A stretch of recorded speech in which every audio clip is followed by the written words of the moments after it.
Chaque jour, Charles et Carole vous présentent la leçon de l'école du sabbat.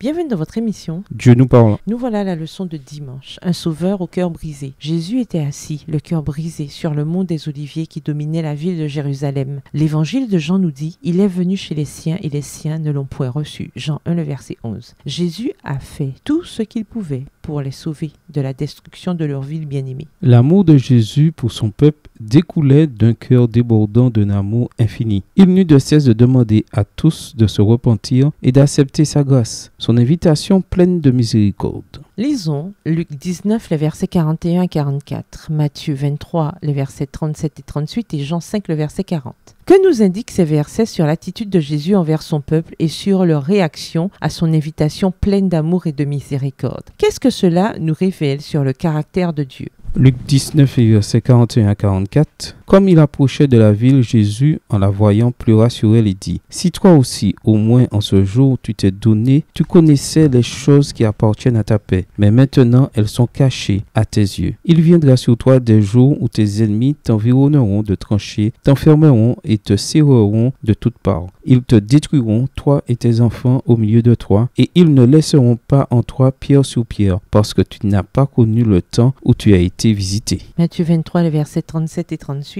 Jérusalem, Jérusalem, qui tue les prophètes et qui lapide ceux qui te sont envoyés. Combien de fois ai-je voulu rassembler tes enfants, comme une poule rassemble ses petits sous ses ailes, et vous ne l'avez point voulu. Voici votre maison vous sera laissée déserte. Jean 5, verset 40. Et vous ne voulez pas venir à moi pour avoir la vie? C'est difficile de comprendre un événement comme la destruction de Jérusalem quand on connaît le caractère aimant de Dieu. L'histoire révèle que des dizaines de milliers de personnes sont mortes dans l'attaque du général romain Titus contre la ville. Jérusalem fut ravagée. Des hommes, des femmes et des enfants furent massacrés. Où était Dieu quand son peuple souffrait ainsi? La réponse est claire mais difficile à saisir. Il avait le cœur brisé. Ses yeux étaient pleins de larmes. Pendant des siècles, il avait tendu la main à son peuple. En se rebellant contre sa tendre affection, ils avaient perdu sa protection divine. Dieu n'intervient pas toujours pour limiter les conséquences des choix de son peuple. Il laisse la rébellion produire ses conséquences naturelles. Ce n'est pas Dieu qui a provoqué le massacre d'enfants innocents lors de la destruction de Jérusalem. La mort tragique des innocents était le fait de Satan et non de Dieu. Satan prend plaisir à la guerre, car elle déchaîne les passions les plus viles du cœur humain. Au fil des siècles, il n'a eu de cesse de tromper et de détruire, pour ensuite accuser Dieu d'être l'auteur de ses propres crimes. Lisons Matthieu 24 et versets 15 à 20. Quelles instructions Jésus a-t-il données à son peuple pour les sauver de la destruction de Jérusalem? Matthieu 24, versets 15 à 20. C'est pourquoi lorsque vous verrez l'abomination de la désolation dont a parlé le prophète Daniel établie en lieu saint, que celui qui lit fasse attention, alors que ceux qui seront en Judée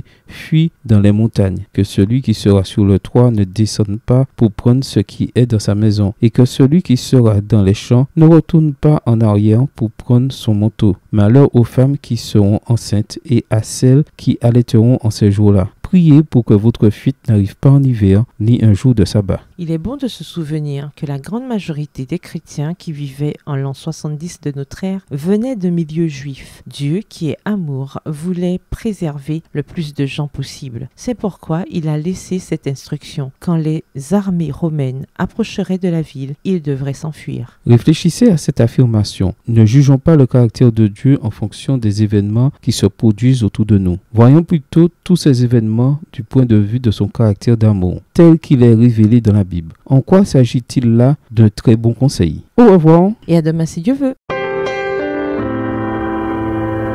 Dieu nous parle. Chaque jour, Charles et Carole vous présentent la leçon de l'école du sabbat.